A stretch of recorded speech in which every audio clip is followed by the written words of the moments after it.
Hey bestie, welcome back to my channel. Today we're going to be going through my spring and summer book recommendations, and I've got a mix of romance, fantasy and thrillers because they are my favourite genres ever, and I feel like all of them can be read in summer. I don't know about you, but I tend to like reading seasonally, so there's certain books that I will wait to read for summer months or wait to read for winter months, but I do think that there are books within each genre that you can save for summer, even though I would say that fantasy and thriller feel a little bit more wintry than romance. However, there are still books in there that I do think that you can read over the summer months, and it can be a really great reading experience. So if you are looking to build your summer TBR, or you're going on holiday this year and you're not sure which books to take and read with you, then keep watching and don't forget to give this video a like and subscribe. And without further ado, let's get straight into it. So let's get straight into fantasy recommendations then. For me to really enjoy a fantasy series or a book in the summer months, I tend to like it to feel a little bit lighter than heavy world building or heavy topics or anything like that. Unless it's super gripping, then obviously I don't mind. So if you're looking for something really whimsical, fairy tale core, magical spring kind of energy, then you are going to love Once Upon a Broken Heart trilogy by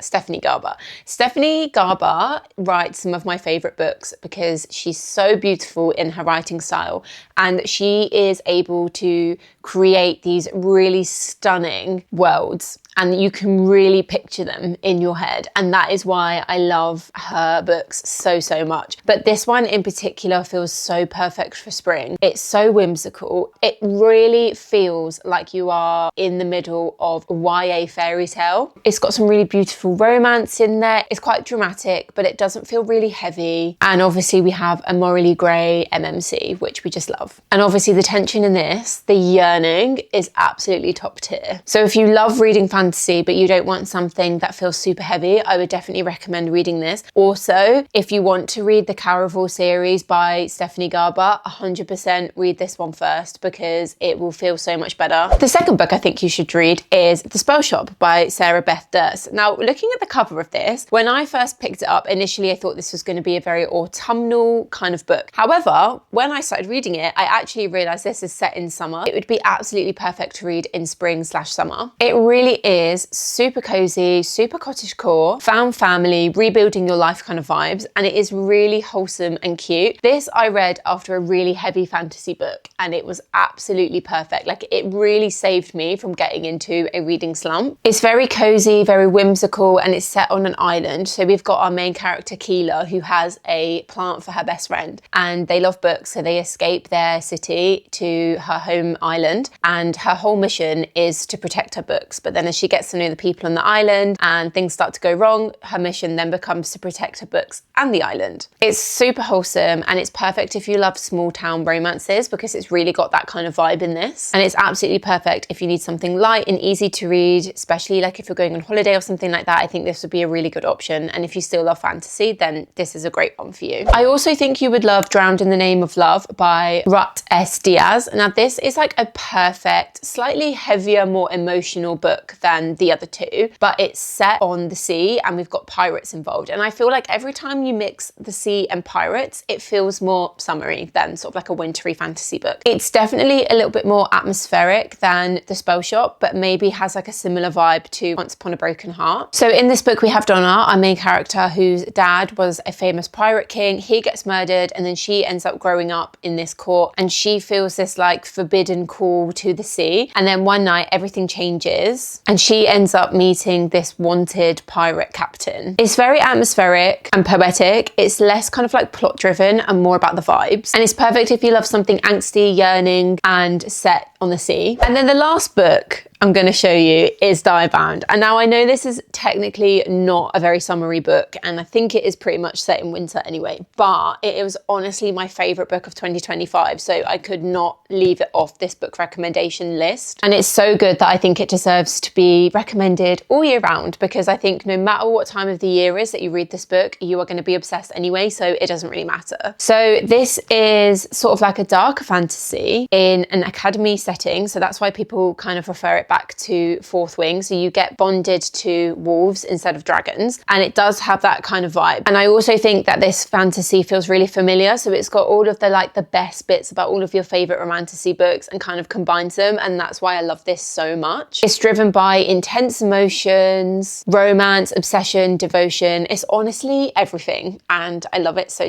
much. So it needed to go on the list. And then let's move on to thrillers, because I think summer, especially on holiday, there is nothing that hits more than a thriller book, especially if they're really fast paced and they have lots of twists and turns, because thrillers I think are best consumed when you can sit and binge. So these are my favorite thriller books that I think you should read this summer. Starting off strong with Then She Was Gone by Lisa Jewell. This was my favorite thriller that I read last year, and it is absolutely amazing. I was honestly hooked from page one. It's really addictive, kind of unsettling in a way, but so bingeable because it's so fast paced and there's so many twists and turns that you just don't see coming at all. So in this book, we have Laurel, whose daughter goes missing, and then 10 years on, she meets this man whose daughter looks exactly like Ellie. And then she ends up just going on this journey to try and find out what the connection is and what happened. This is one of those books where you literally just don't know what is going on, and then you get a twist and you think, oh, that makes sense. And then there's another twist and you're like, what? So it was honestly so good. It's so easy to binge. It's so easy to consume. It's one of those books that you can take on holiday and read within a couple of days. And of course, I couldn't not recommend some of Frida McFadden's books. So here I've got the Housemaid series, and then I'm also going to recommend you Ward D. So these three books are some of my favorite Frida books ever because of how bingeable they are, how good the twists are. I just think Frida makes these really amazing thrillers that are so easy to binge. However, you do have to be a bit careful with which ones you read because they can be a little bit hit or miss. I hate to say it, but it's true. However, the Housemaid series is one of the best thriller series ever. It's just so flipping good. You've probably seen loads about it because it's just got turned into, well, the first book just got turned into a movie, and that is also really good, by the way. But obviously what I love about the Housemaid series is how fast paced it is and how quick and easy it is to understand what's going on, but also with a lot of shocking twists that you just don't see coming. So this is why I completely love this one. And then Ward D is set on like a psychiatric ward, so it's a little bit darker, it's a little bit creepier, and even though it's not really the setting for summer, it's so fast paced, completely bingeable, and so unhinged that it's just so good. I think it's another one of those ones that's so easy to pick up on holiday because you have the time to sit and just binge it, because trust me, you're going to want to binge them. The last thriller series that I'm going to recommend to you for your summer holiday or your summer TBR is The Naturals by Jennifer Lynn Barn. This is slightly lighter, more YA thriller, but it is such a flipping good series. Like honestly, once you read book one, you're going to want to binge the whole series because it is so good. It's basically following these young teenagers who all have like this exceptional talent that the FBI use to help them solve unsolvable murder cases. It's really fast paced and it's really clever. So if you want something that isn't quite as heavy as sort of like a normal thriller, I would definitely go for something like The Naturals because it's really easy to quickly understand and get to grips with what is going on. But it's super cleverly written and it's not that heavy, so it's quite easy to read sort of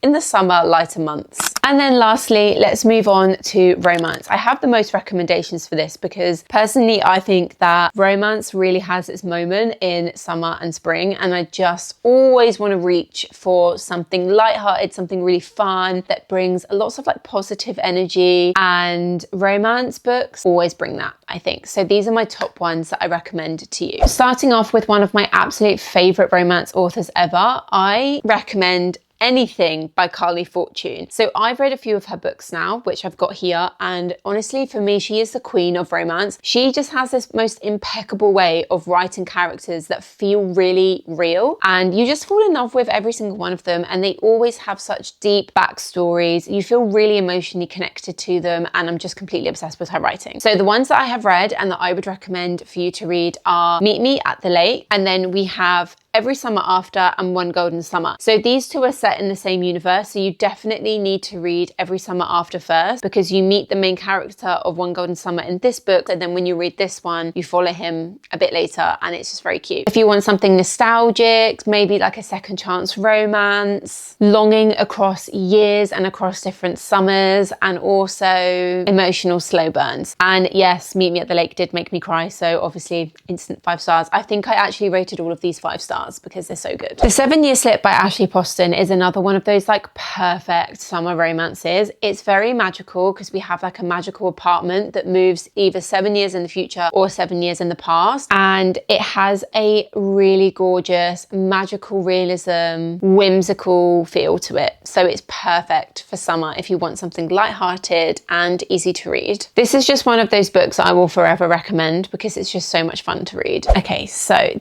we also have Magnolia Parks. I think you should read the entire series. This is honestly a god tier series for me. I am completely in love with this series and I still think about it on a daily basis, even though I read it last year. 5 stars, all of the books, absolutely incredible. This is like a masterpiece to me. It is chaos and it's messy and it's toxic, but again, Jessa Hastings has a way of creating characters that feel like real life. So if you want a book that's full of high emotion, complicated love and tension, then this series is going to be perfect for you. So this series is kind of split between 2 characters. So you have Magnolia Parks and then you also have Daisy Hates books. Some people don't really like Magnolia, but they like Daisy. So you kind of get a choice of following 2 very different vibes. But for me, Magnolia will always be my top. Another romance author that I absolutely love is Abby Jimenez, and I think you should read Just for the Summer, which is, again, a really perfect summer holiday book. I actually read this on one of my holidays and it was honestly just the best vibes. This is one of those romance books that has a little bit of depth to it. So Abby Jimenez and Carly Fortune feel quite similar to me because it's not just a romance. It's a romance with backstories where it's quite emotional. You still kind of get emotionally connected to the story as well as having a really good time. It's very comforting and it feels good, but it's still emotional. If you love cowboy romances, then you should read Live, Ranch, Love by Emma Lucy. So this is one of those really fun, feel-good cowboy romances that's set in a small town. And it's got that kind of like slightly rugged, but still gorgeous vibes. Again, this is another one of those books I actually read on holiday myself and it was perfect. I just had the best time reading this. And of course, I couldn't not recommend an Emily Henry book because again, she is another one of those authors that is just the queen of romance in the summertime. So my favorite book that I've read by her so far is Happy Place. And again, this is just another one of those romance books that has a little bit of depth to it. So as much as it is a fun, silly time, it's also got a little bit of something about it that makes you emotionally connected to the story and the characters. You can see I have tabbed this one quite a fair bit as well. So this is another one of those ones that it kind of like hooks you in and you think about it after you've stopped reading it. Emily Henry has a way of making you fall in love with her characters as well. And again, she makes them feel real. And there you have it. Those are my spring summer book recommendations across romance, fantasy and thrillers. Let me know what your favorite genre is to read in the summertime because I would love to know. And if you have any book recommendations as well that you would add to this list, then pop them in the comments because I'm looking for some new books to add to my summer TBR for this year. But anyway, I hope you enjoyed this video and hopefully I'll see you in the next one. Bye!